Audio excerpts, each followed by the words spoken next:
23 الإعلامية يسلط الضوء على آخر الأحداث والمستجدات السياسية والاجتماعية.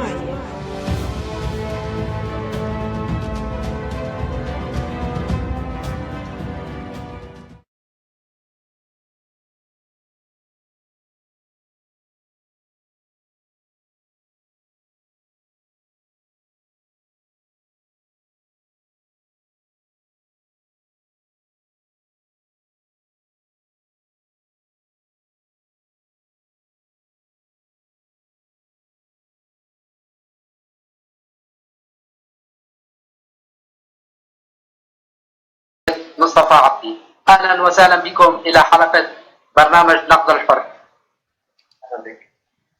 أهلا وسهلا بك. نعم، بداية أستاذ أحمد، معارك غوطة في دمشق اشتعلت، والنظام اليوم قد قصف المناطق الغوطة بشدة. هل لك أن تطلعنا على آخر الأوضاع في الغوطة؟ وسهلا بك أخي العزيز بضيفك وبمستمعي هذا البرنامج. حقيقة أنا لست على الأرض، يعني لست مراسلا حربيا حتى أنقل ما يحصل، ولكن هو ما يرشح من أخبار بأن ثمة تقدما للثوار على الأرض في دمشق. هذا أدى إلى أن نظام العصابات الطائفية يقوم بقصف الأحياء السكنية في الغوطة وفي المناطق التي هي في الأساس ليست تحت سيطرته كالقابون وبرزة وحي جوبر، إضافة لأحياء الغوطة الأخرى. فبالتالي يعني كانت أيضا ضمن الخريطة. يعني هنالك تقدم على الأرض، هذا ملحوظ منذ 3 أيام. هذا التقدم، تعلم أنت الأنظمة لا تسقط دائما إلا في العواصم، وبالتالي الضغط الذي يتشكل على نظام العصابة الطائفية في دمشق قد يؤدي إلى سقوطه. هنالك من يرى بأن هذا التقدم هو مدروس بغية جر النظام إلى الموافقة على ما يسمى جنيف 1 أو المخرجات الحل السلمي الذي ترعاه عدد من الدول غير النزيهة حقيقة في الملف السوري. يعني هذه الصورة باختصار شديد، لأن سير المعارك وحقيقة المعارك لا يستطيع أحد أن يحددها وهو خارج المكان. نحتاج إلى مراسل حربي على الأرض ينقل ما يحصل بأمانة حتى يعلم الناس ما يحصل. نعم أستاذ أحمد، هل تظن بأن المعارضة قادرة على إسقاط النظام في الغوطة؟ يعني حقيقة نحن لدينا إشكالية لو سمحت لي، وهذا دائما ما يعني أركز عليه منذ سنوات. الإشكالية في المصطلح. نحن لا يوجد لدينا معارضة في ظل الثورة. الثورة هدم وبناء. المعارضة تحتاج نظام شرعي قائم لكي تأخذ صفة المعارضة. أما أن قلنا أن الثورة قادرة على إسقاط النظام، هي قادرة منذ البداية لولا التدخلات الإقليمية والدولية التي رعت هذا النظام الميت سريريا. فهو أصلا سقط النظام منذ اللحظة الأولى التي انتفض فيها الشعب السوري، ومنذ اللحظة التي سحب فيها التفويض القانوني، لأن الشعب هو مصدر السلطات في أي نظام حكم في العالم.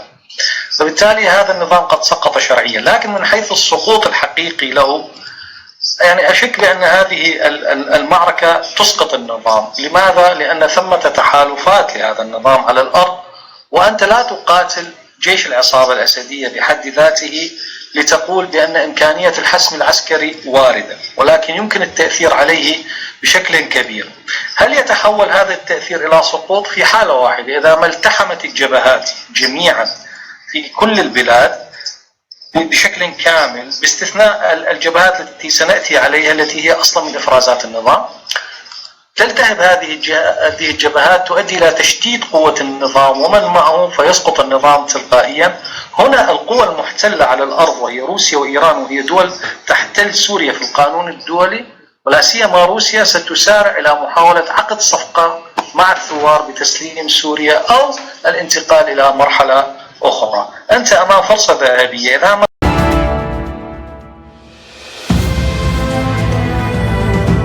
تشتعل من جديد في حما وحمص، واليوم رياض فرداحة أيضا يعني أخذت نصيبها من هذه الهجمات. يعني لماذا في هذا الوقت. يعني المعارضة تحاول أن تكسب شيء على الأرض قبل عقد مفاوضات السلام لتتخذها كورق الضغط على النظام، ولكن نحن نعلم يعني أن الموضوع خرج، يعني لم يعد بيد السوريين، الموضوع السوري الآن خارج إطار أن يكون السوريون قادرون على حسمه عسكريا أو سياسيا، هو بيد الدول. نحن نلاحظ يعني نجد أن مثلا حلب الشرقية خلال أسبوع تم إخلاؤها من 15,000 مقاتل باتفاق روسي تركي بشكل فجائي. ذات الأمر في كل المعارك للأسف كما قلت منذ بداية حديثي، المعارضة السورية روحت قضت على الثورة مثلما النظام كان جشعا وكان إرهابيا في القضاء عليها، يعني كلاهما تآمرا على هذه الثورة، ثورة الشعب تسلقاها فصائل إسلامية، فصائل جهادية، يعني 100,000 فصيل، كل فصيل له ارتباطات، له أجندات ينفذها خارج إطار إرادة السوريين، وحولوا الثورة إلى حرب أهلية، إلى حرب طائفية، حرب دينية، حرب بين دول. الدول اليوم تتصارع على الأرض السورية، والسوريون فقط يدفعون الثمن، سواء كان بأرواحهم المقاتلين أيضا أو كان بالنزوح مدنيين عن قراهم التي تدمر. يعني من قصير نتذكر يعني قبل 3-4 أعوام إلى اليوم نحن نتابع ونشاهد تدمير المدن، إخلاءها، تحجيرها. للأسف يعني السوري هو الذي يدفع الثمن. نعم أستاذ مصطفى، نقطة مهمة، يعني ألا يمكن أن يحصل لغوطة دمشق كما حصل لبردة، أن يتم هنالك اتفاق بين النظام والمعارضة ويتم إخلاء تلك المناطق؟ اتفاقات المصالحة تجري بالتزامن مع إشعال الجبهات، يعني كما قلت يعني موضوع جبهة دمشق وجبهة حما وهذه الجبهات قصف قضاح يعني لا يمكن تفسيرها إلا في إطار أن هناك دول تدعم أو تضغط على هذه الفصائل اللي تشعل الجبهات لا أكثر، يعني ليست لها أجندات سورية بالتأكيد. يعني نحن نطمح إلى عودة السلام، إلى توقف هذه الحرب، أن تكون المفاوضات، أن تستمر عملية السلام في جنيف وفي لسيتانا وفي غيرهم، بحيث يعني نتذكر أن خلال 4 أشهر الأخيرة على الأقل انخفض عدد سقوط المدنيين في سوريا إلى أعداد قليلة جدا. يعني إشعال هكذا جبهات كما قلت لا يخدم أحد، لا يخدم السوريون، وإنما يخدم الدول التي تدعم هذه الفصائل لا أكثر. نعم أستاذ أحمد، هنالك صراحة من قال أن مصير غوطة سيكون كمصير حلب. طبعا هذه يعني عدة تفسيرات، يعني وقلناها ربما بأن يعني هناك من ينظر بأن ما يحصل في دمشق سيكون في حاله النهائي كحال حلب. ليس بالضرورة هذا أبدا.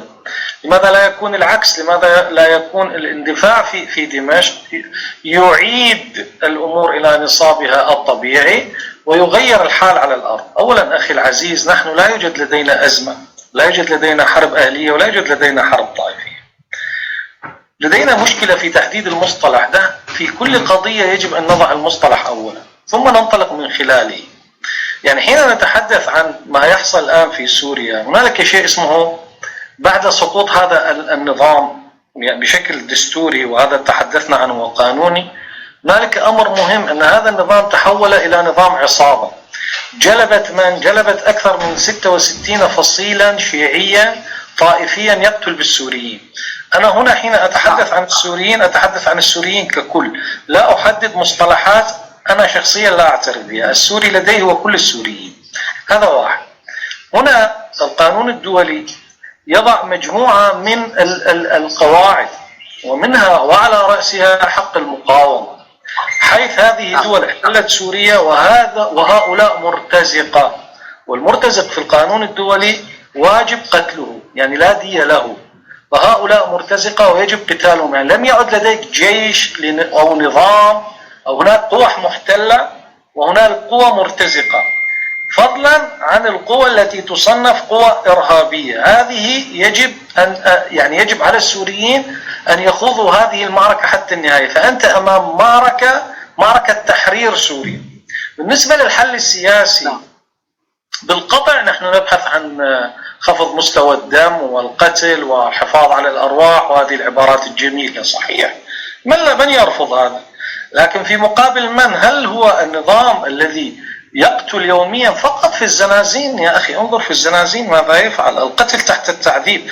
لكن الإعلام، وأنا رجل دكتور في الإعلام يعني أتكلم عن معرفة، حين نتحدث عن ما يحصل في السجون السورية تأتي يعني لماما، حين يقصف المدنيون ويقتلون تأتي لماما. أما نحن نوجه النظر باتجاه أشياء أخرى حتى يتم تغيير الرأي العام وتوجيه الرأي العام، وهذا بحد ذاته تغطية على جرائم الحلف الطائفي والاحتلال الروسي والإيراني وبقايا العصابة الأسدية.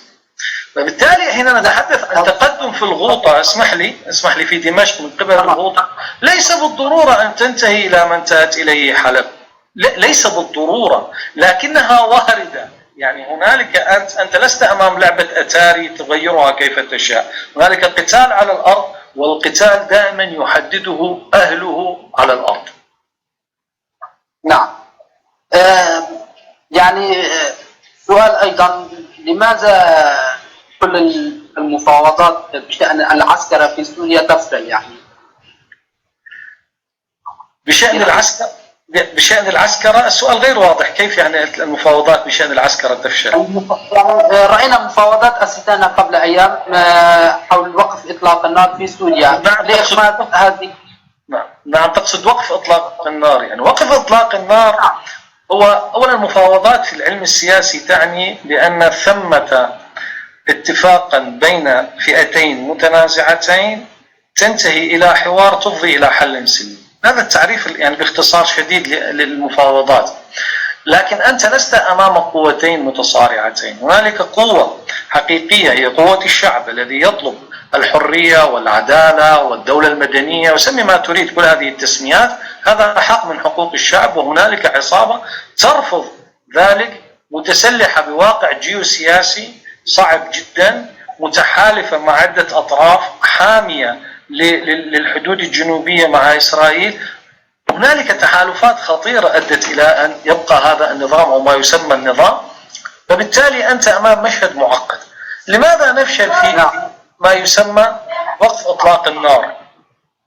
لأنك أنت هنا لست أمام القوتين التي تحدثنا عنهما في المفاوضات، بل يعمل النظام والمبعوث الدولي غير النزيه والدول التي تدعي أنها ترعى هذه الأمور إلى تصنيفات وتقسيمات في سوريا، فتترك أجزاء واسعة من بلادنا ومن أهلنا يقتلون على أساس ماذا؟ على أساس الدعشنة، أي أن داعش التي صنعها النظام وحلفاء النظام تسيطر على أقسام كبيرة وأجزاء واسعة من سوريا، فيقتل أهلنا تحت ذريعة ماذا؟ محافظة ما يسمى تنظيم الدولة أو الإرهاب. وكذلك النظام يتقدم في ظل ما يسمى المفاوضات، حيث استطاع إخراج أهل وادي بردة كما تعلم، استطاع أيضا أن يخرج حي الوعر، أن يضرب في الريف الشمالي والجنوبي في حلب. وبالتالي هذه ليست يعني هدنة لإيقاف إطلاق النار، وإنما لالتقاط الأنفاس للنظام الطائفي والحلف الطائفي ومن معه الذين جاءوا من خلف الحدود لكي يلتقط أنفاسه ويتقدم خطوة على الأرض ويكون فاعلا في أي مفاوضات قادمة. يعني المفاوضات ستؤدي إلى الآن سنرويها، وأنا كتبتها وقلتها في أكثر وسيلة إعلامية قبل سنوات ليس الآن، وهو إعادة إنتاج النظام ولكن بطريقة جديدة ومختلفة كما ترغب أمريكا بذلك طبعا. نعم. سيد مصطفى، لماذا هذا صمت من قبل المعارضة السورية حيال ما يحصل الآن في المناطق السورية؟ لماذا لا يتحرك المعارضة من أجل يعني أقل شيء أن يهدئ الأوضاع، أن يخرج بالمدنيين إلى بر الأمان؟ أنت تقصد بالائتلاف أو هيئة التفاوض، يعني متى كانت لهذه المعارضة بالأصل أساس بسبب الشعب السوري؟ هي دائما بعيدة عن السوريين والشعب، لم نجدها يوما معهم في المخيمات الحدودية في الدول أو داخل سوريا. وعدونا يعني منذ أيام عهد رئاسة جربة إلى اليوم أنهم سينقلون مقر الحكومة إلى الداخل، سيعودون إلى الداخل، سيحاربون مع الثوار، ولكن هم دائما بعيدون. يعني ليس بغريب أن يستمروا في هذا البعد والابتعاد عن الثورة وعلى السوريين. كما قلت الثورة لا يمثلها إلا الناس. هذه الفصائل غالبها يعني ضيفك تحدث عن 70-80 فصيل يستخدم من قبل النظام الإرهابي، أنا معه، ولكن بالمقابل هنالك المئات أو العشرات من الفصائل. يعني BBC قبل فترة وثقت 1000 فصيل في سوريا، 1000 فصيل معارض. غالب هؤلاء أيضا هم كما الفصائل التي استخدمها النظام لا فرق. أنا لا أستطيع أن أربط فشل الثورة بالنظام أو أربط وجود داعش بالنظام. نقطة الرقة مثلا، الرقة من سلمها لداعش؟ هل النظام سلمها لداعش؟ دخلها الجيش الحر، بقي فيها لأشهر، نهب، سرق، وكل فصيل تناحر مع الآخر وحرب اقتتال بين الفصائل. جاءت داعش واستولت ببساطة على الرقة دون أي مقاومة. يعني نحن نتذكر ذاكرتنا خصبة باعتبار الرقة أقرب إلى كوباني. نعم فقط يعني ذكرت شيئا مهما، قلت بأن هنالك 1000 فصيل من المعارضة، ولكن الذي نرى يعني أكثر من 800 كلهم فصائل إسلامية. يعني كما قلت إسلامية، وكل غالبها فصائل إسلامية، غالبها يعني للأسف يعني مصطلح الجيش الحر. يعني دعني أتساءل أين هو الجيش الحر؟ يعني أعضاء في الائتلاف سمير المسامة قبل فترة أيضا تحدثت عن هذا وكشفت الكثير قبل استقالتها، تحدثت أين هو الجيش الحر. يعني يوجد عندهم في الائتلاف هيئة الأركان وجيش حر، ولكن رؤوس فقط دون قواعد. يعني أين هو؟ لماذا مؤسسة الجيش الحر غير موجودة، منهارة؟ لماذا يتم التآمر على تدمير واعتقال وقتل وتصفية الضباط الذين شقوا بالفعل على النظام؟ أين هم هؤلاء الضباط اليوم؟ لماذا هم في المخيمات أو في أوروبا وليسوا قادة فصائل؟ لماذا لا يوجد جيش هيكلية جيوش على الأقل للمعارضة؟ كما قلت في منوج، يعني منوج مدينة صغيرة قبل أن يدخلها داعش، 70 فصيل عسكري في مدينة صغيرة. يعني وقس على ذلك بقية المدن. إدلب مثلا الآن كم فصيل فيها؟ الغوطة، دمشق وغيرها. كما قلت يعني الثورة هؤلاء لا يمثلون الثورة ولا علاقة لهم بالثورة. إن انتصروا في الغد سيؤسسون لنا دولة خلافة إسلامية وخلافة راشدة كما يدعون ويطالبون. لا يأتوا بالحرية أو الديمقراطية لسوريا، كون غالبهم بالأساس يعتبر الديمقراطية كفر. هم يحاربون هذه المصطلحات، لا يعترفون بالعلمانية، لا يعترفون بالديمقراطية. هم بالأساس فصائل كما قلت لا تختلف عن الفصائل الأخرى التي استخدمها النظام ولا تختلف عن النظام. هنا المشكلة، السوريين الآن بين سندان النظام الإرهابي المجرم والمعارضة الإرهابية في غالبها. نعم، ولكن هنالك فصائل يعني تقاتل من أجل السوريين، يعني كقوات سوريا الديمقراطية. يعني قوات سوريا الديمقراطية فصيل آخر، يعني لا أعتقد أن له علاقة بالحرب التي مشتعلة الآن في الجبهات في سوريا. هو يقاتل داعش في مناطقه وعقد اتفاقيات هدنة أو دخل في اتفاقيات هدنة برعاية روسية وأمريكية في منبج وفي عفرين، كونها مناطق احتكاك، وكل الفصائل المتصارعة فيما بينها أو على تلك المدن دخلتها. يعني قوات سوريا الديمقراطية تختلف كليا عن هذه الفصائل المذكورة أو تختلف عن غالب هذه الفصائل المذكورة. أنا لا أستطيع أن أشمل أن أقول كل فصائل المعارضة هي هكذا، وإنما غالبها. نحن نتحدث في موضوع المقارنة بين هذه القوات وبين باقي الفصائل، هذا موضوع آخر لا أعلم. نحن لسنا في صدد المقارنة. أستاذ أحمد، سؤال: ألا تعتقد أن المعارضة قد فشلت؟ أخي العزيز، المعارضة السياسية وليست العسكرية.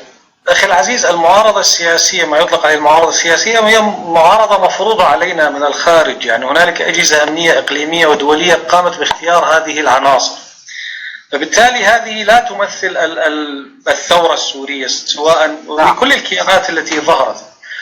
وكما تحدث ضيفك الكريم، احنا لدينا على الأرض مشكلة في التصنيف. يعني سوريا الديمقراطية في نظر جهة تنظر إلى أنها مثلا يعني فصيل يقاتل داعش، وفي الغالبية ينظر أنها قوات مجرمة عميلة تعمل تحت الراية الأمريكية والروسية وتعمل على قتل وسحل وطرد وإخلاء السكان من مناطقهم.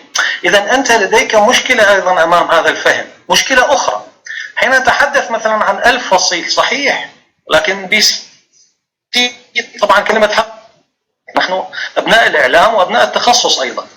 المشكلة أين؟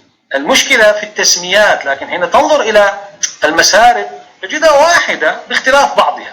أما أني أقول هذه ستؤدي لي للخلافة، يا سيدي الشعب هو الذي يختار دولة علمانية، يختار دولة خلافة، يختار دولة على الطراز الأوروبي. اسمح لي هنالك أمر مهم، اسمح لي. لماذا نحن نقدم الخلافات قبل النجاحات؟ يعني بمعنى لو كان كذا يكون كذا. هذا افتراض، هذا فقه افتراضي يسمى الفقه الافتراضي. بمعنى الدقيق لا أحد يستطيع أن يحدد لا شكل الدولة ولا نظام الدولة إلا الشعب من خلال الصناديق. بمعنى الشعب هو الذي يختار الدولة التي يريد بشكلها، بنظامها، بحكمها، بكل تطلعاتها. هنالك رغبة شعبية في التغيير، هذه الرغبة الشعبية إذا خوفتها الآن من كذا وكذا أنت تقول لها اقبل بالنظام النصيري الطائفي الذي حكمك أكثر من 5 عقود، وبنظام البعث الذي فعل بك الأعاجيب. هذه هي الحقيقة. يعني كيف تضع فقها افتراضيا قبل إسقاط النظام وانتهاء مفاعيل هذا النظام؟ وكيف تقفز على الشعب وتحدد له شكل الدولة؟ يعني آتي وأقول لك أنا لا أرضى بكذا. من أنت حتى ترضى أو لا ترضى؟ من أنا حتى أرضى أو لا أرضى؟ هذا ليس منطق الديمقراطية التي نتشتق بها. لا لحظة، اسمح لي أخ عارف، هنالك أمور مهمة جدا. لا يمكن أن تبنى الدول بالأحلام. الدول تبنى بمنطق المواطنة. منطق المواطنة هو الذي يحدد من سيكون عليه الدولة. ثم لا يمكن لك أن ترهب هذا الجانب وترهب هذا الفصيل ثم تنتقي فصيلا لأنه يناسب فكرك. هذا ليس منطقا. يعني أن آتي وأقول الآن من هو في دمشق إرهابي، لكن الذي يقتل الآخرين في هذا جيد، هذا مرضي عنه. كيف نبني مواطنة سورية؟ يعني كيف؟ هل نبنيها بالأحلام؟ هل نبنيها بالأوهام؟ إنما نذهب إلى أصل الثورة. ما هي أصل الثورة؟ أصل الثورة الانتهاء من الاستبداد والنظام القمعي وإسقاط النظام. ما هو مفهوم الثورة؟ هو هدم وبناء. هدم القديم بجميع مرتكزاته وإعادة بناء الجديد وفق متطلبات الثورة. هذا باختصار شديد. حين تسقط هذا النظام بما فيه من أمراض وعلل وأعراض، تأتي إلى الشعب السوري الذي هو صاحب القرار الأول والأخير في اختيار شكل ونظام الدولة. هنالك من يقول أن ما فعلته داعش وجبهة النصرة وبعض الكتائب الإسلامية لم يفعله النظام من قتل وتكفير. طيب أنا أجيبك. أنا في عداء معهم أكثر منك، ولكني سأجيبك بمنطق لغة الأرقام ولغة الأكاديمي ولغة ابن المواطنة وليس ابن الفئة. فقط. أنا أحيلك الآن، اسمح لي، أحيلك إلى إحصائية القتلى التي اعتمدتها الأمم المتحدة منذ شهرين. 96% من قتلى أبنائنا في سوريا قتلوا على يد النظام الطائفي وحلفائه. هكذا يقولون. لاحظ، 1 بالألف قتلوا على يد النصرة، 1% قتلوا على يد داعش تنظيم الدولة، 3% قتلوا على يد فصائل غير معروفة وفصائل تنسب للجيش الحر. هذه إحصائية في الأمم المتحدة.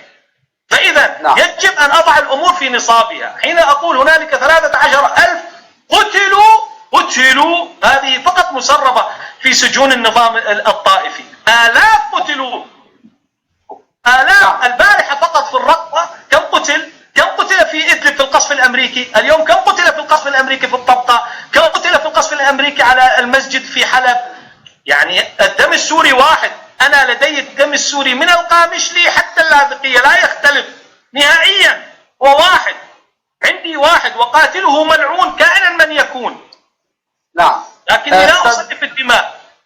نعم أستاذ مصطفى، يعني رأيت ما قاله أستاذ أحمد. يعني الأستاذ أحمد أعطى أرقام موثقة بأن النظام هو أكثر دموية من أي فصائل معارضة، والشعب السوري هو من يختار جبهة النصرة، يختار داعش، يختار النظام، يختار الأكراد. يختار ما يختار. لا أخي عارف، لا أنا لم أقل يختار كذا، قلت لك يختار ما يريد من شكل الدولة ونظامها. أنا أتكلم بمصطلح أكاديمي قانوني، اسمح لي. يعني لا تأتي وتقول لي يختار داعش. لو إذا أراد الشعب أن يختار داعش أنا أتبرأ منه. لا يا أستاذي، أنا أقول فقط ونظام. اسمح لي أستاذ أحمد، أنا أقول فقط إن ما يريده الشعب السوري سيناله. ما يريده الشعب من شكل ونظام، وأظن الأخ مصطفى فهم ما أقصد. هذا مصطلح قانوني لا يقبل القسم على الاثنين. نعم. وأنا يعني كنت أريد أن أوضح ذلك، أن الشعب كيف يرى شكل الدولة والسلطة هو الذي يختاره فقط. تفضل أستاذ مصطفى. طبعا بالتأكيد، وأنا مع الأستاذ أحمد في هذه الجزئية أن نترك الناس هم الذين يختارون شكل الدولة أو النظام، إن كان إسلاميا أم كان مدنيا أم كان علمانيا. ولكن هنا تأتي أيضا جزئية أخرى، يعني دور الأقليات. هنا مثلا الدكتور الأستاذ أحمد أكيد يعني الأقليات في سوريا، طبعا أنا متفق معه في كل ما تحدث به وفي الجرائم التي ارتكبها النظام. نحن لا نختلف، يعني النظام هو رأس الإجرام ورأس الإرهاب، وهو معروف. يعني لا أحد في العالم، لا أحد في سوريا يستطيع تبرير إجرامه، ليس منذ اليوم، ونحن الأكثر أكبر ضحاياه. يعني منذ لم نكن نستطيع التحدث بلغتنا. أي جريمة أكبر من هذا. ولكن بالمحصلة الناس، أنا لست ناطقا باسم الناس ولا أستطيع أن أقول الناس ماذا تريد. أنا على الأقل أمثل نفسي كإعلامي أو كصحفي، وأنقل من خلال متابعاتي. الناس اليوم المعارضة، بالتحديد المعارضة اليوم لم تقدم أي نموذج يطمئن الناس في أي مدينة سورية محررة من النظام. يعني أتت بسلطة، أتت بممارسات أفظع من النظام أو مثل النظام لنقل.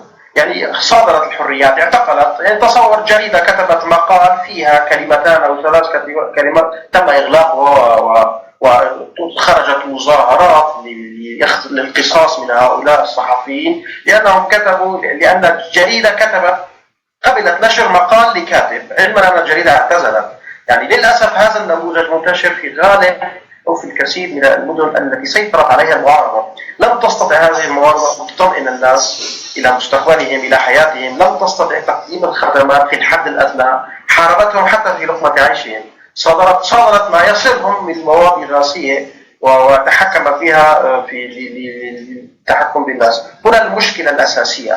يعني أنا مثلا كيف أنتظر حتى تتحرر كامل سوريا من النظام وبعدها أقوم بمنح الحريات لأهالي الغوطة مثلا؟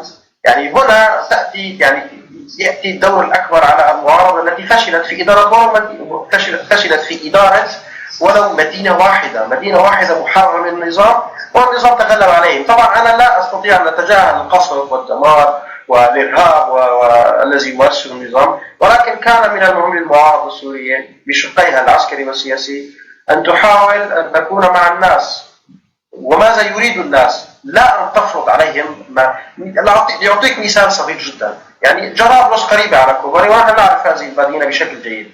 جرابلس لم تكن تلبس النقاب يوما. أهالي جرابلس عربا كانوا أم كردا، هم مسلمون يلبسون الحجاب، ولكن النقاب لا يلبسونه. جاءت داعش وفرضت النقاب، ذهبت داعش الآن درع الفرات تفرض النقاب. يعني هنا المشكلة،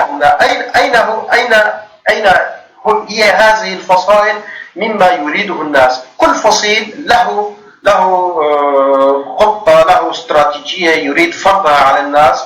طبيعي جدا أن تنفر الناس من هكذا معارضة، أن تهرب، أن تختار المخيمات من أن تعود إلى السكن في بيوتها أو في مخيمات داخل سوريا. يعني أعطيك تأكيد، أنا لو أقيمت منطقة آمنة صحيحة برعاية دولية وليس برعاية دول لها أجندات طبعا في سوريا، رعاية الأمم المتحدة، سترون لن يبقى أي أحد في أي مخيم في الأردن أو في العراق أو في تركيا. نعلم مآسيهم، نعلم كيف حجم المآسي التي يعيشونها وعاشوها في طيلة الشتاءات ال4 أو ال5 التي قضوها داخل المخيمات. نعم. اليوم دعنا نذهب إلى موضوع جنيف قليلا. اليوم روسيا طلبت مشاركة الكرد في جنيف 5. السؤال موجه إلي. طبعا. هل تعتقد بأن جنيف 5 سيصدر عنه أي شيء إن لم يشارك الكرد، باعتبار الكرد أيضا هم الآن طرف أساسي في الثورة السورية؟ كما قلت يعني في جنيف تذهب المعارضة.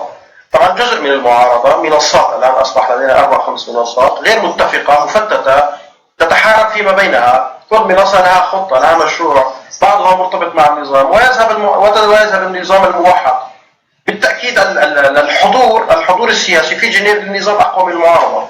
كون المعارضة مفتتة لم تستطع أن تكون معارضة وطنية تمثل السوريين، وهنا تأتي جزئية الأكراد.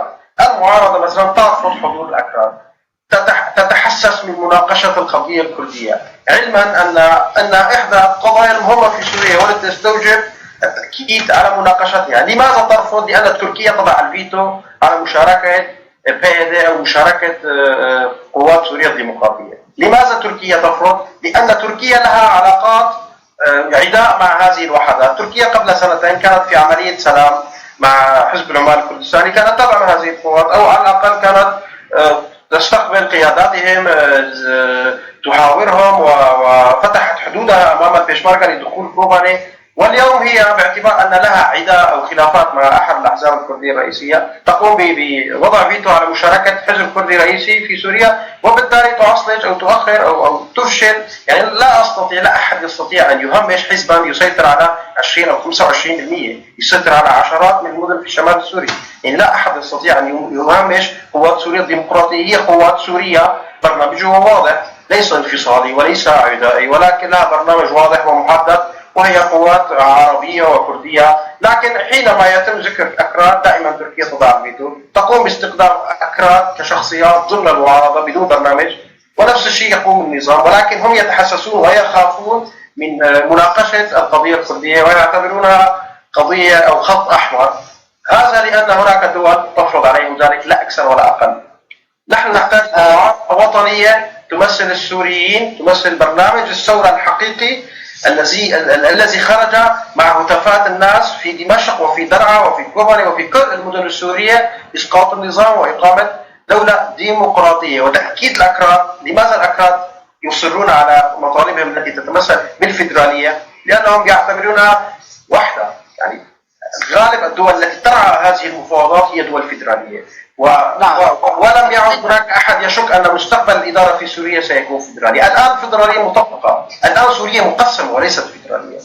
لديك إدلب مقسمة إلى إمارة، كوباني والجزيرة مقسمة مع عفرين، درعا مقسمة، النظام استولى على سوريا المفيدة. يعني هذا لا يشك، ولكن سوريا تخشى، تعتبر أن فقط رأينا قبل فترة حينما أعلن الأكراد عن فيدراليتهم وعن دستور، رأينا أيضا درعا خرجت وطرحت دستور لدرعا، وقالت بأن يعني اعتبرتها أنها كفيدرالية أو دولة، ويحق لها. هناك جهل في موضوع الفيدرالية، ودك أكيد الأستاذ أحمد يعلم هذه الأمور أكثر منا كونها حكومي وقانوني. يعني هناك جهل غالب. المعارضة السورية تخشى الاختراق، وبعضهم بدأ يتحدث عن هذه المفردة وعن هذا الاصطلاح كمصطلح.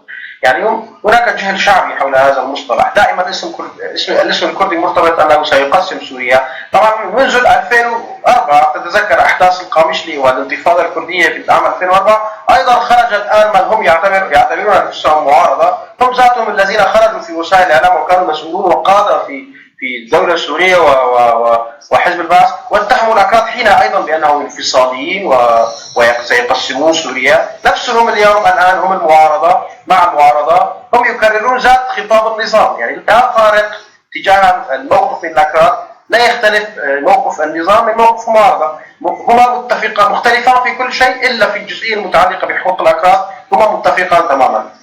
نعم. يعني رأينا أيضا حينما اندلعت الاشتباكات بين القوات الكردية والنظام السوري في قامشلي، خرجت العديد من المعارضين السوريين وطالبوا بمسح قامشلي من خريطة سوريا ككل. يعني نعلم كما قلت يعني الموقف النظام لا يختلف عن موقف المعارضة. علما ان الاكراد هم مع المعارضه، حتى الاكراد يعني هم يتهمون فهذا انه مقرب من النظام، هذه الاتهامات الكاذبه طبعا. معهم معارضه ثوريه كما يدعون. مجلس الوطني الكردي مهمش، تم رفض مثلا تمثيل قوات البيشمركة روج التي تابعه لمجلس الوطني الكردي في الاستانه، وتم رفض دعوتهم الى جنيف ككتله سياسيه، وايضا تم رفض تمثيلهم ضمن هيئه التفاوض التي تشكلت في الرياض قبل عام تقريبا. يعني هذا الرفض واضح انهم يستهدفون او يخافون من مناقشه القضيه الكرديه لا اكثر. هذا الخوف بالتاكيد يعني سيولد ايضا خوف مضاد لدى الاكراد كاقليات تخشى على مستقبلها ومصيرها. نحن شاهدنا لدينا تجارب، يعني الفصائل 16 فصيل مثلا من الجيش الحر حاصروا كوباني لعامين. نحن نتذكر ذاكرتنا خصبة، نتذكر هذه وحدات الحماية حينها لم تكن قادرة على الهجوم على أي مدينة، وإنما كانت تدافع عن نفسها داخل المدن الكردية. كنا نتعرض للهجمات منذ 2012 في رأس العين، وحتى مؤخرا في حي الشيخ منصور. يعني تقريبا الأمم المتحدة صدر قبل فترة كان واضحا اتهم المعارضة السورية وفصائل المعارضة السورية بأنها ارتكبت جرائم حرب في الشيخ منصور ضد المدنيين الكرد. بالمقابل النظام ايضا متهم، يعني النظام ارتكب جرائم حرب في العشرات من المدن السوريه، ولكن انا لا استطيع ان اقارن المعارضه بالنظام، لان المعارضه بالاساس جاءت لتكون وجه اخر للديمقراطيه والحريه وليس وجه اخر للنظام. هنا المشكله الاساسيه كما قلت، ان المعارضه لم تقدم شيء، كانت نسخه من النظام لا اكثر ولا اقل. هي لم تمتلك فقط الطائرات لتقصف المدن الكرديه، لو امتلكت لقصفتها. نعم أستاذ أحمد، يعني الأكراد أعلنوا فيدراليتهم في المناطق الكردية، كيف تقرأ ذلك؟ ألا يحق للكرد أن يطالبوا بالفيدرالية أو أن يعلنوا فيدراليتهم؟ أولا أخي العزيز نعود إلى المصطلح، ما هي الفيدرالية حتى يفهمها الناس. يعني هنالك أحد المهرطقين من مدة وهو شخص غبي جدا كتب مقالا بأن الفيدرالية هي توحد. طبعا هو لا يدرك يعني مفهوم الفيدرالية وحده، وهذا الشخص الغبي الآن يعمل أيضا مع قوات سوريا الديمقراطية ومحسوب بين قوسين على الأرض. طبعا أقول لك باختصار شديد، الدول في بنيتها الحديثة يعني منذ ظهور الدولة الحديثة تقسم إلى قسمين. دول كسوريا كفرنسا تكبر تصغر في المساحة لا يهم، كمصر والعراق وغالبية الدول وكل الدول العراء كثير. هذه الدول تسمى دول بسيطة. هنالك دول مركبة. ما الدول المركبة؟ هي ولايات دويلة تتفق فيما بينها وتحدد شكل الاتحاد، ليس الوحدة. لاحظوا هنا الفرق، اتحاد. طبعا الاتحاد طبعا هو ما نسميه في اللغة السياسية في بنية الدولة فدرالة، يعني اتحاد. لكن هذا الاتحاد له مجموعة من الميزات. الدولة المركبة. هنالك دولة أخرى طبعا اسمها الدولة الكونفدرالية، وهي اتحاد دول على نظام معين ولكن تحتفظ كل دولة بشخصيتها. هذا النظام ينطبق على الدويلات المتفرقة أو القطاعات المتفرقة متناثرة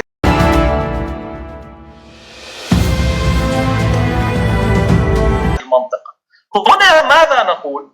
نقول بأن الدولة من ماذا تتألف؟ تتألف من ثلاثة أشياء هي الأركان الرئيسة للدولة.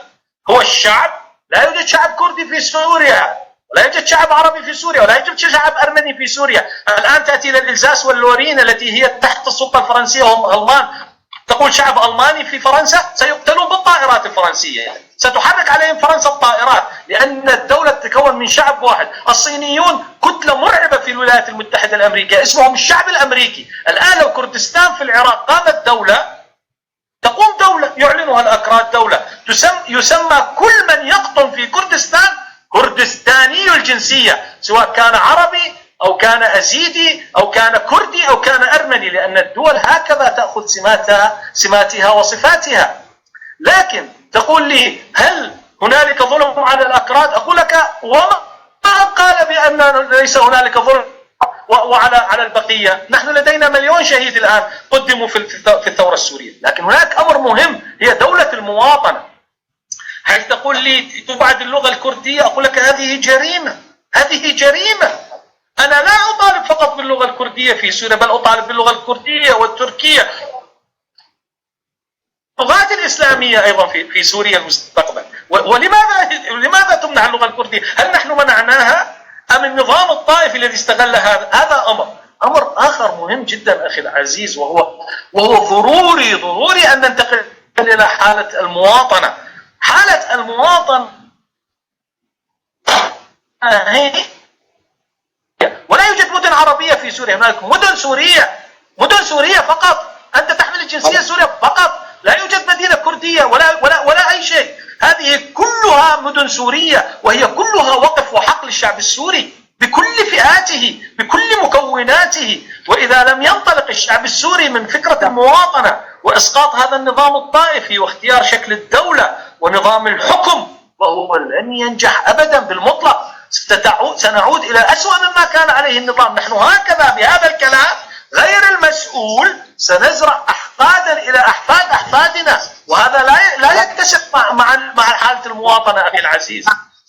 فقط سأقول لك يعني هنالك تعليق يقول إن لم تكن هنالك فيدرالية كردية في سوريا ستكون هنالك ثورة كردية في سوريا. يا سيدي هذا كلام. لا يوجد فيدرالية في سوريا. هنالك حقوق لكل الموجودين في سوريا، كل مكونات الشعب السوري، علما أن سوريا دولة يعيش فيها أقليات، وهذه الأقليات وأنا لي بحث طويل في هذا لها حقوق ليس لها امتيازات، كذلك الأكثرية لها حقوق ليس لها امتيازات. في دولة المواطنة هنالك حقوق أخي العزيز، لا يوجد امتيازات. الثورة الكردية الآن حين تحدثني عن ثورة كردية على من؟ على الذين يقتلون يوميا؟ ثانيا أنا لا أقبل بأن تكون هذا الفصيل الذي يعجب أخي مصطفى لا يعجبني ولا يعجب الآخر. لا نحدد نحن صفات الفصائل، هذا فصيل وطني وهذا فصيل إرهابي. سوريا الديمقراطية هي عندي شكل من أشكال داعش، ولكنها بثوب عربي كردي أو كردي عربي لا يهمني، وهي تمثل عمالة تنتهي لخارج الحدود كما يفعل الآخرون الذين ينتمون لخارج الحدود. أنا أطالب هنا وفي كل لقاء وفي كل برنامج وفي كل كتابات لي بأن ننطلق من وحدة سورية خصوصية سورية. منذ 4 سنوات أنا دعيت إلى إحياء شيء اسمه الأمة السورية، ليس على مبدأ حزب القومي السوري الاجتماعي وارتقاءات السعادة، إنما ننطلق من خصوصية سورية كما تفعل كل الدول التي نهضت. كيف نهضت كوريا، كيف نهضت البرازيل، كيف نهضت الآن تركيا، كيف نهضت جنوب أفريقيا التي خاضت دماء بين البيض والسود وقضية الأبرتيد. كيف حلوا الفصل العنصري؟ حلوها بالعدالة الانتقائية وليس العدالة الانتقائية. هكذا أخي العزيز يجب أن ننطلق من وحدة سورية، لا تسميات ولا طوائف ولا أعراق. أشياء هي التي تؤسس لاستمرار حالة الكره التي صنعها فينا النظام. لاحظ معي، النظام جعل فصلا بين أبناء حلب ودمشق، وجعل فصلا بين أبناء المدن وأبناء الأرياف، وجعل فصلا بين أبناء المنطقة الشرقية وأبناء دمشق، ووضع الجزيرة السورية كلها التي ننتمي لها وهي وموارد الشعب السوري جعلها حالة من التخلف وحالة من النظر إليها بطرق أخرى. إذا بقينا على أمراض النظام لن نؤسس لسوريا، ولن نكون عربا ولن نكون كردا. هذا باختصار شديد. إما أن ننتقل إلى المواطنة أو أننا سنتفتت، لأن سوريا لن تقسم، ليس لأن يعني قوة الشعب والثورة. اسمح لي هذه نقطة مهمة. أمريكا لا ترغب بالتقسيم الجيوسياسي. أمريكا ستذهب إلى التقسيم المجتمعي ومحاولة جمع الأقليات لتخويفهم من الأكثرية. هذا ما تفعله أمريكا. والأكراد الآن الذين يقاتلون ظنا منهم أن أمريكا ستنشئ لهم دولة، لن تنشئ لهم دولة بالمطلق، والأيام بيننا هي تستخدمهم كأوراق، كما الأوراق التي تحدث عنها الأستاذ مصطفى التي تستخدم في الداخل من قبل دول أخرى. نحن أمام لعبة أوراق، فلا ينظر إخواننا الكرد لا مصلحة لهم إلا بالتعايش مع إخوانهم أبناء الحاضنة الأكبر التي عاشوا فيها. أنا لدي بحث مطول في أكراد مستعربين وأعرب مستكردين وأسماء كثيرة، لا نريد أن ندخل في تفاصيل، يعني لدينا تشابك اجتماعي عمره مئات السنين. الوقت قد نزفنا. فقط السؤال الأخير لأستاذ مصطفى. أستاذ مصطفى، سمعت ما قاله أستاذ أحمد، وأيضا سيكون سؤال إضافي يعني حول قوات سوريا الديمقراطية التي هي الآن على مشارف الركب. أنا أستغرب موقف الأستاذ أحمد من قوات سوريا الديمقراطية ويعتبرهم قوات غير سوريين. يعني يبدو أنه غير مطلع على تشكيل وبيان هذه القوات. بكل حال يعني لعل الإنجازات أو الانتصارات التي تحققها هذه القوات بتحرير عشرات الآلاف من المدنيين من سود وإرهاب تنظيم داعش، والفيديوهات مليئة، يعني وكالات الأنباء يمكن العودة إليها، وتحرير مئات المدن والبلدات الكبيرة من منمج إلى صرين إلى الشدادي إلى طبقة قريبا يعني دخلتها اليوم، وتل أبيض وكوباني حتى. هي كل هذه المدن والمدنيين يعودون إليها. وبالنسبة لاتهامات التهجير والتطهير، يعني هذه البدعة التي يقوم البعض بالاتكال عليها بناء على دعاية سوداء مغرضة ومعروف المصدر، للأسف يعني هم غالب من ينتقد أو يتهجم على هذه القوات لم يخطر بباله أن يفكر مثلا في زيارتها في الأرض أو التواصل مع قادتها بشكل مباشر أو الاطلاع على حقيقة تكوينها وبيانها. للأسف يعني هم يعتمدون في الغالب على تقارير حقوقية ممولة من غرف إعلامية في أنقرة وفي البلدان الأخرى، في قنوات ووسائل إعلامية تعتبر القاعدة سوار، تبث هذه التقارير هذه السموم بين الناس لتصبح كمصادر. تقرير الأمم المتحدة لجنة التوثيق الدولية المستقلة عن الأمم المتحدة صدر قبل أسبوع وفند ونفى كل هذه الأكاذيب يعني. وأيضا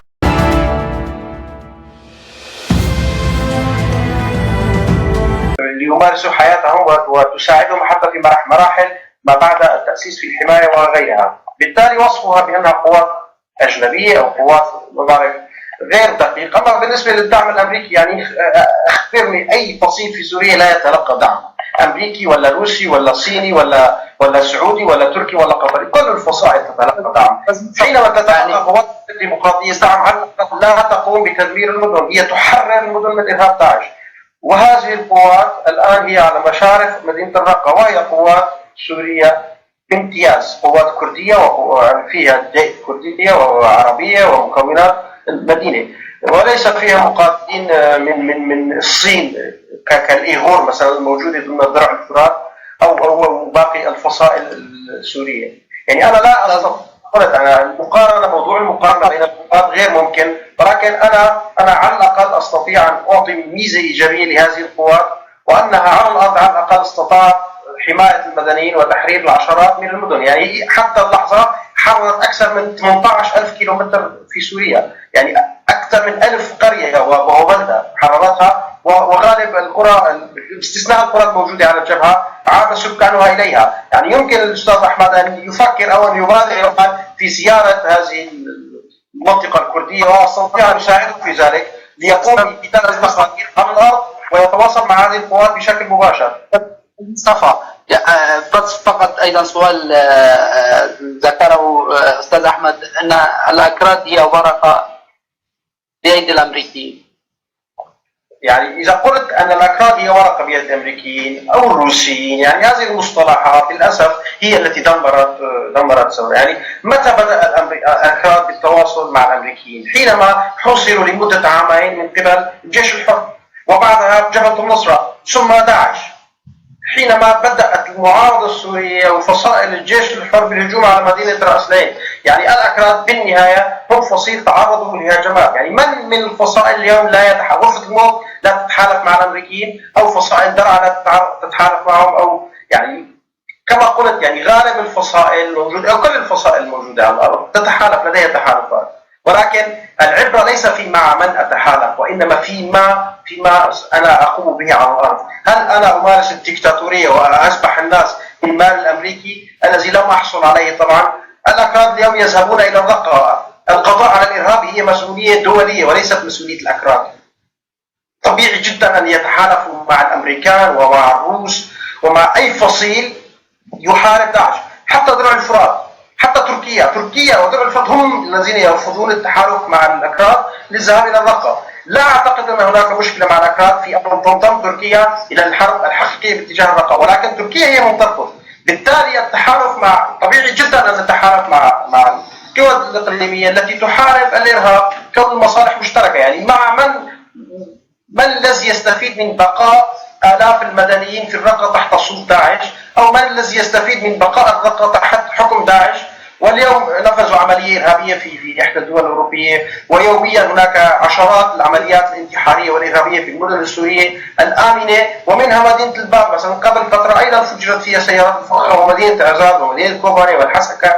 يعني محاربة الإرهابية مسؤولية جميعية. ولكن أنا أفكر في المشروع في الغد بعد تحرير من الداعش، بعد تحرير القرى من داعش أو هذه المدن من داعش، كيف تدرك هذه المدن؟ فليتفضل الأستاذ أحمد يوما وليزر منمج ليتعرف على طبيعة الإدارة في منمج، فليذهب إلى الباب مثال. ولكن أنا لا أستطيع من مكاني أن أنتقد أو أن أشتم هذا الفصيل لأنه لا يتوافق مع النظرة التي أعتقدها أنها قد تؤدي إلى تقسيم سوريا. يعني هذه النظرة الأحادية للأسف هي التي دمرت الثورة. كما قلت يعني لأختم، نحن نحتاج إلى معارضة وطنية تمثل كل السوريين، وأنا متفق مع الأستاذ أحمد في هذه الجزئية. معارضة سورية تمثل كل السوريين، وهي التي الآن لا توجد أي منصة، لا توجد أي معارضة تمثل السوريين. بالتالي طبيعي جدا أن لا تحل المسألة السورية وأن تؤجل إلى جنيف، من جنيف إلى جنيف، ويزداد مآسي السوريين في المقابل على أستاذ أحمد، بدقيقة واحدة، كيف ترى مستقبل سوريا؟ مستقبل سوريا بيد أبنائها أولا وأخيرا، هذا أولا. ثانيا ما تفضل به أخي الفاضل الأستاذ مصطفى نتفق في كثير منه، ولكن نحن لدينا أسماء مقاتلين أكراد جاءوا من خارج الحدود وقتلوا في سوريا، وهؤلاء دواعش أيضا بالنسبة لنا. سوريا الديمقراطية مهما دافع عنها لدينا تقارير، لدينا إحصاءات. الآن الناس في الرقة تهرب لأن هؤلاء قادمون وسيفعلون الأعاجيب بأهلنا بالرقة. يعني نتخلص من إرهاب داعش يأتينا إرهاب سوريا الديمقراطية. هذا نقطة. النقطة الأهم في حرب الإرهاب، نحن لدينا إشكالية في تعريف مصطلح الإرهاب. وماذا عن الإرهاب الأسدي الذي قتل مليون سوري؟ قلت لك إن 96% من ضحايا الشعب السوري قتلوا على يد الإرهاب الأسدي أخي العزيز. وبالتالي نحن حين نتحدث بقاعدة رب العالمين سبحانه وتعالى: ولا يجرمنكم شنآن قوم على ألا تعدلوا. أريد عدلا للجميع. شكرا لك. إلى هنا تنتهي حلقتنا. أشكرك أستاذ أحمد هواس، كنت معنا، وكما أشكر الأستاذ مصطفى عبدي. إلى هنا تنتهي حلقتنا من برنامج نقد الحر. لكم مني أجمل وأطيب التمنيات. يعطيكم العافية أستاذ أحمد. الشكر لكم، كل الشكر، تحياتي لك أستاذ أحمد. شي يوم بفكر تنزل يا أخي، والله العظيم يا أخي أنا صار لي 17 سنة خارج سوريا ماشي، وبعدين الله عارف مين سني الضفة بتسنك على عشان الدار من عندي. أنا ما بحب الألقاب أقسم بالله، اسمع في كثير نقاط